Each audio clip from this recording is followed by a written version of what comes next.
నమస్తే అమ్మ. సార్ చాలా వరకి మీలాంటి పెద్దవాళ్ళు వచ్చి నిరుద్యోగులకి అండగా నించొని వాళ్ళకి మద్దతు తెలుపుతుంటే ప్రతి ఒక్కరు వీళ్ళు కావాలని నిరుద్యోగులను రెచ్చగొడుతున్నారు అని చెప్పేసి చాలా వరకు ఆరోపణలు వస్తున్నాయి. దానికి మీ సమాధానం ఏంటి సార్? ఈరోజు తెలంగాణ రాష్ట్రంలో ఎవరు రెచ్చగొడితే రెచ్చిపోయే నిరుద్యోగులు లేరు. ఎందుకంటే తెలంగాణ రాష్ట్రం తెచ్చుకుందే నీరు నిధులు నియామకాల పేరు మీద. గత ప్రభుత్వంలో మరి మా నిధులు మా నీరు మా నియామకాల ప్రక్షాళన కొట్లాడి నిరుద్యోగులు ఇలా 1200 మంది బలిదానమైన ఏర్పాటు చేసుకున్నటువంటి తెలంగాణ.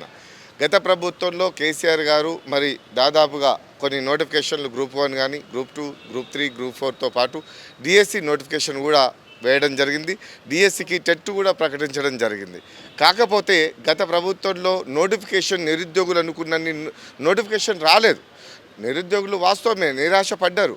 కాబట్టి ఆ ప్రభుత్వానికంటే ఈ ప్రభుత్వం బాగుంటుందేమో అనే ఆలోచనతోని ఇలా నిరుద్యోగులు ఆ ప్రభుత్వాన్ని పక్కన పెట్టి మరి ప్రభుత్వాన్ని భుజస్కంధాల మీద మోసి మరి ప్రభుత్వాన్ని తెచ్చుకున్నటువంటి తెలంగాణ రాష్ట్ర ప్రభుత్వంలో మరి కాంగ్రెస్ రేవంత్ రెడ్డి గారు మరి యువకుడు సమర్థుడని అనుకున్నారు. మరి ఆ రోజు ప్రతి సభలో సమావేశాలలో రాష్ట్రంలో ఖాళీగా ఉన్న 2 లక్షల ఉద్యోగాలను వెంటనే భర్తీ చేస్తా, 2 లక్షలు కాదు 2,50,000 భర్తీ చేస్తా అని చెప్పి మరి ఆ రోజు ఎన్నో ప్రకటనలు ఇచ్చారు. సంతోషం. కానీ ఈరోజు ప్రభుత్వంలోకి వచ్చిన తర్వాత మరి 2,50,000 ఉద్యోగాలు ఎక్కడ పోయినాయి అని చెప్పి రాష్ట్ర ప్రభుత్వాన్ని నేను డిమాండ్ చేస్తున్నా. రాగానే మరి మొదటి సంతకం 2,50,000 మీద నేను సంతకం చేస్తా అన్నారు. ఇలా ఒక ప్రక్రియ ఏర్పాటు చేశారు. ఏమని గ్రూప్ 1 నోటిఫికేషన్లను వెంటనే నేను ఎగ్జామ్ ప్రిలిమినరీస్ తర్వాత అదేవిధంగా ఎగ్జామ్ పెడుతున్నా అని చెప్పేసి దాంట్లో 65 మాత్రమే గ్రూప్ 2 గ్రూప్ 1 పెంచారు. కానీ 565 కాదు 1,200 నోటిఫికేషన్లు ఖాళీగా ఉంటే ఖాళీ కుర్చీలు ఖాళీగా ఉంటే ఒక్కొక్కరికి 3-4 పోస్టులను ఇస్తూ రిటైర్డ్ అయినటువంటి ఎంప్లాయీస్ని మీరు కొనసాగించడంలో అనేది కరెక్ట్ కాదు. ఎందుకంటే గ్రూప్ 1 సమర్థులు పుస్తకాల్లో పొరుగులాగా ఇవాళ రాష్ట్ర ప్రభుత్వాన్ని భుజస్కంధాల మీద మోసి సిద్ధంగా ఉండడానికి మరి ఎంతో వ్యత్యాసించి ఇవాళ గ్రూప్ 1 పోటీ పడుతుంటే ఇవాళ 1,200 పోస్టులు ఎక్కడ పోయినాయి, రిటైర్డ్ అయినటువంటి పోస్టులు ఎక్కడ గంప కింద కమ్మి పెడుతున్నారు, బ్యాక్లాగ్ పోస్టులని ఎక్కడ పెడుతున్నారు. ఇవాళ గ్రూప్ 2 వచ్చేస్తే 3,000 పోస్టులు ఖాళీగా ఉన్నాయి.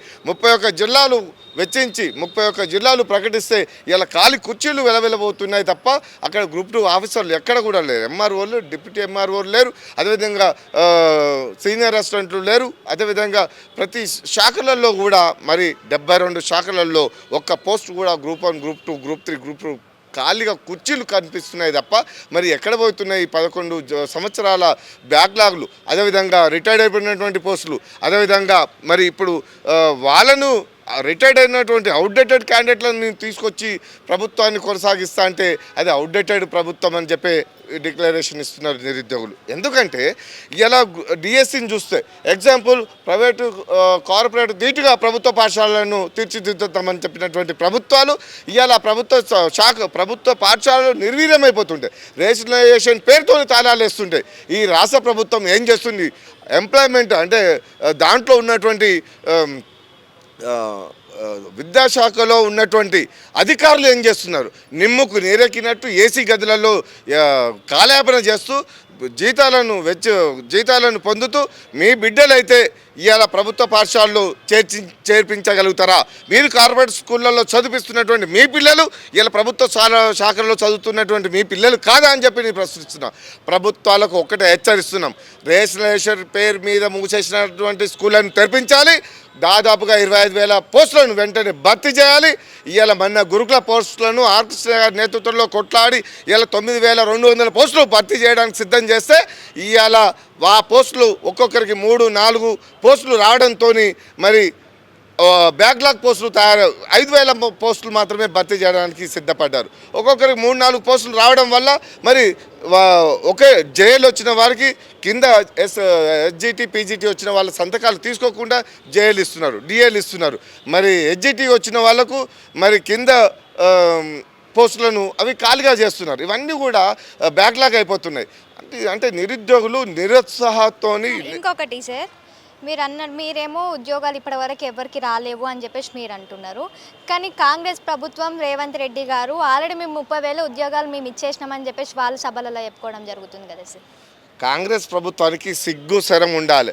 ఎవడికో పుట్టిన బిడ్డని నా బిడ్డ అని చెప్పి పేరు చెప్పుకున్నటువంటి మాటలు మాట్లాడితే ఇది కరెక్ట్ అయిన పద్ధతి కాదు. వేసింది కేసీఆర్. నువ్వేమేసినావు? నీ రాష్ట్ర ప్రభుత్వం వచ్చిన తర్వాత నువ్వేమేసినావు? నువ్వు ఒక్కటి క్లారిఫై చేయి. గ్రూప్ 1 65 చేస్తే పెంచితే సరిపోతుందా? డిఎస్సి 5,000 పెంచితే 6,000 పెంచితే సరిపోతుందా?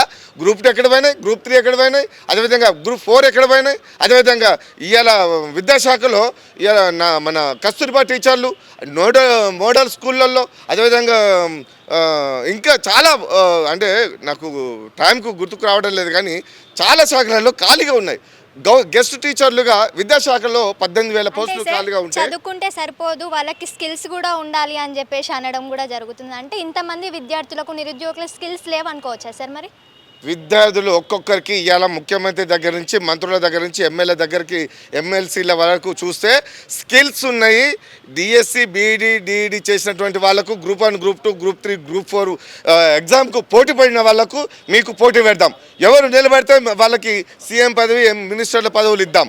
స్కిల్ లేక అనుకోవడము మీ దురుద్దేశము.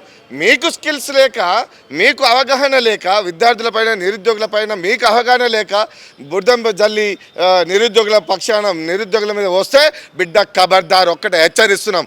ఏం పోలీసు వాళ్ళ బట్టి నిరుద్యోగులను మొత్తం ఉద్యమాలను అణచిపెడితే, ఉతుకు పాల మీద తొక్కి పెడితే ఏ ఒక్క నిరుద్యోగి కూడా చూస్తూ ఊరుకోడు. మీకు తగిన బుద్ధి చెప్పడానికి ఓటు ద్వారానే మీ అంతు చేయడానికి సిద్ధంగా ఉన్నారు. మీరు చూడండి, రేపు మన ఎంపీ సీట్లలోనే మీకు ఎన్ని వచ్చాయో ఒక్కసారి ప్రక్షాళన చేసుకోవాల్సిన బాధ్యత రాష్ట్ర ప్రభుత్వం మీద ఉంది. నిరుద్యోగులను ఉద్యమాలు చేయకుండా ఉక్కు పాదాల కింద తొక్కి పెడితే సరిపోతుంది.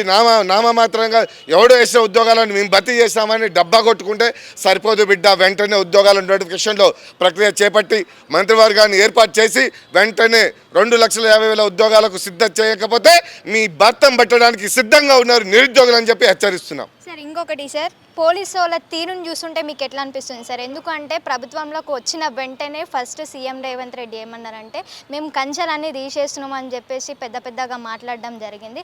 అవే కంచెలు ఎక్కడ పడితే అక్కడ ఇప్పుడు కనిపిస్తున్నాయి. దానిపై మీ ఒపీనియన్ ఏంటి సార్? నేను రేవంత్ రెడ్డి గారికి ఒకటే డిమాండ్ చేస్తున్నా. కంచెలను బద్దలు కొడతామని చెప్పి మీరు కంచెలు తీపిచ్చారు, సంతోషం. కానీ 6 నెలల లోపలనే మళ్ళీ కంచెలు ఎందుకు ఏర్పాటు చేశారు అనేది చెప్పి నేను రేవంత్ గారిని నేను డిమాండ్ చేస్తున్నా.